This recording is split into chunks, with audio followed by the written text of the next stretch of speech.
Yahweh, Yahweh, motema yango yo, zuwa yango bomba sala ndenge lingi yo.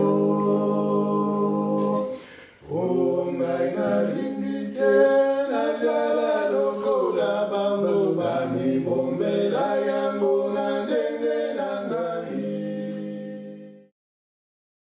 Bonjour, je m'appelle Junior Banza. J'ai grandi à Kinshasa, chantant des chansons comme celle-ci avec ma famille tous les soirs. Notre nouvelle série de films intitulée « Pas par le pain seulement » raconte l'histoire de l'entrée de ma famille dans l'église en Suisse. Mais l'histoire de la conversion de ma famille a beaucoup en commun avec celle d'autres personnes en République démocratique du Congo et en Afrique francophone. C'est pourquoi nous avons appelé la série de films « Pas par le pain seulement ». Bien sûr, cette phrase vient de Jésus lorsqu'il a déclaré « L'homme ne vivra pas de pain seulement, mais de toute parole de Dieu ». Ce sont des mots qui parlent au cœur des chrétiens africains. Lorsque la pauvreté démunit, que la maladie affaiblit, que la guerre menace ou que les prédateurs humains font des victimes au nom de la richesse et du pouvoir, en Afrique, des centaines de millions de chrétiens inébranlables et résistants sont soutenus dans leurs épreuves par leur foi en Christ et œuvrent pour un avenir meilleur. Les saints congolais n'hésitent pas à partager leur foi et leur gratitude. Plus on les connaît, plus on s'aperçoit que la paix qu'ils trouvent dans le Christ ne s'exprime pas par le solo contemplatif, le doux sentiment d'une seule personne, mais plutôt à la manière congolaise, par un ensemble de voix qui s'élèvent et chantent hardiment dans un chœur de louanges joyeuses et aimantes, une cascade tonitruante de puissance et d'émotion.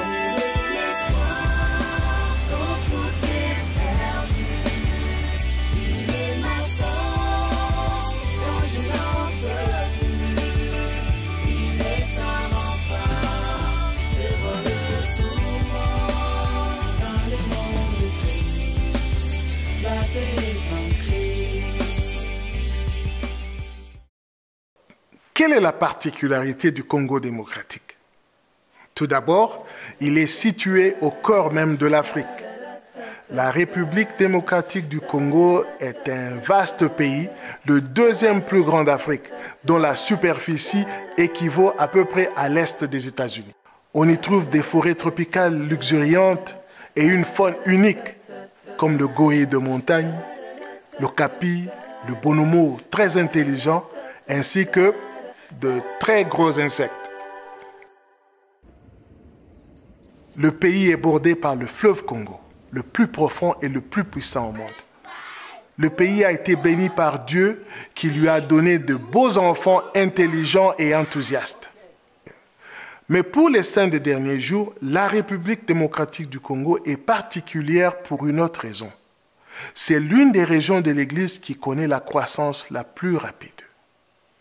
Les frontières historiques de l'Afrique francophone couvrent une portion étonnamment large et peuplée de tout le continent. En fait, l'Église se développe si rapidement dans ces pays que certaines personnes pensent que le français pourrait devenir la langue la plus courante dans l'Église. La République démocratique du Congo compte déjà le deuxième plus grand nombre de membres de l'Église en Afrique. Et le taux de croissance et de rétention est phénoménal, même en comparaison avec d'autres nations africaines. La géographie de la croissance de l'Église est aussi un sujet fascinant. Au cours de la dernière décennie, ces membres se sont répartis à partir des 5 centres de force, jusque dans des dizaines de lieux éloignés dont le nombre ne cesse de croître rapidement. Beaucoup de ces avant-postes de la foi se trouvent dans des endroits incroyablement isolés, comme par exemple les Kassi, où en tant que missionnaire, je me réunissais le dimanche dans cette petite salle avec une poignée de membres. Les Kassi comptent aujourd'hui plusieurs pieux. Luputa, un petit village où le premier pieu a été formé avant qu'aucun missionnaire à plein temps n'y ait servi. Actuellement, 112 missionnaires de Luputa servent leur mission à plein temps dans d'autres endroits. Le plateau de Bateke, où les membres de l'église se sont rendus pour recueillir l'histoire familiale des chefs coutumiers. Kisangani, la patrie des intrépides prêcheurs de Wagenia. En quelques années, l'église de Kisangani est passée d'une seule branche à un district comptant 6 branches. Mais pas par le pain seulement n'est pas une leçon de géographie ou de statistique. Plutôt, il raconte les histoires d'un peuple fidèle comme ceux-ci, qui ont joyeusement embrassé l'Évangile, parfois au prix de grands sacrifices. Par exemple, ces épisodes vous présentent des histoires de missionnaires, d'anciens et de sœurs brillants et dévoués, dont la dévotion devient évidente lorsque nous commençons à découvrir leur histoire. Voici Cédric Chiambwe, qui a vendu des bananes voyageant à vélo de ville en ville pour gagner les $250 nécessaires à l'obtention de son passeport de missionnaire. Cela lui a pris 4 ans. Et voici Mathieu Kaloumé Abiloua. Sa famille a reçu un témoignage de l'Évangile rétabli dans les années 70, ainsi que de centaines d'autres saints aux alentours. Mais les villages où ils vivaient étaient si éloignés que les missionnaires ne pouvaient pas s'y rendre. Se demandant ce qui était arrivé à ces saints, 2 missionnaires de retour ont entrepris un long voyage risqué pour découvrir si ces groupes de convertis existaient encore.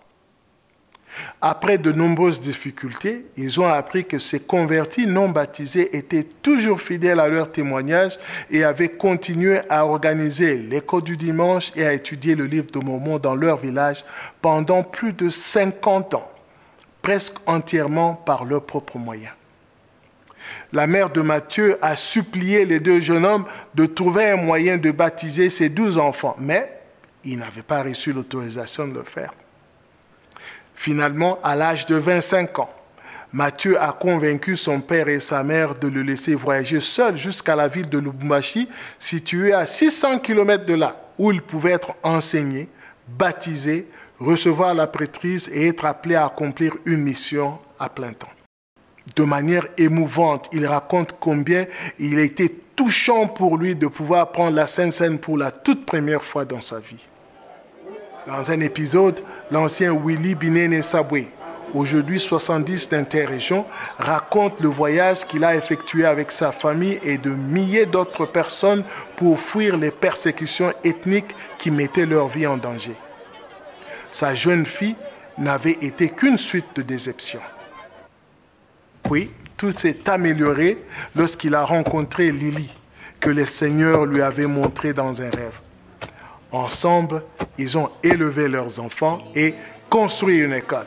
Et avec l'aide de l'Église, ont mobilisé tout le village, jour après jour, pendant 3 ans, pour creuser à la main une tranchée de 38 km à travers la forêt afin d'apporter de l'eau potable à leur famille.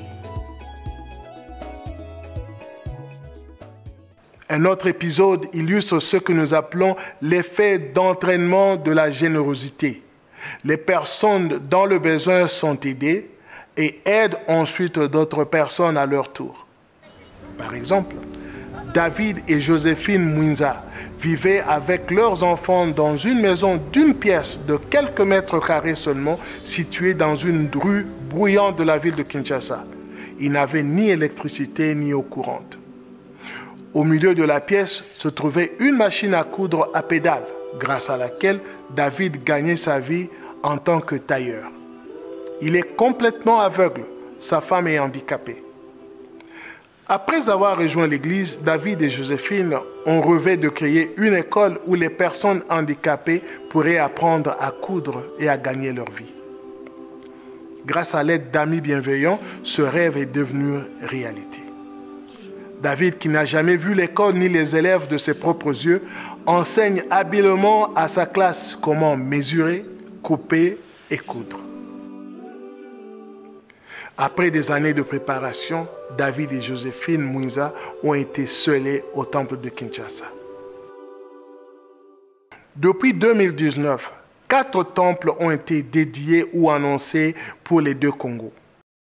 Le temple est un oasis de paix pour les familles, pour les enfants et les personnes âgées, pour les logisticiens joviaux et les travailleurs du bâtiment, pour les jardiniers dévoués et les doreurs diligents.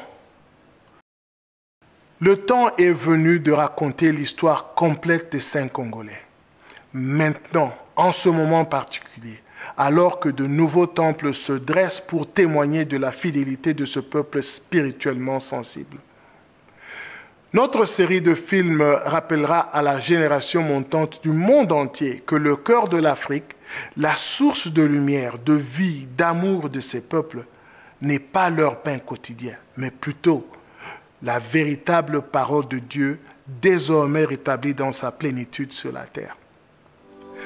Grâce à la générosité d'amis et de sympathisants, nous avons maintenant tourné la plupart des séquences brutes sur place en Afrique.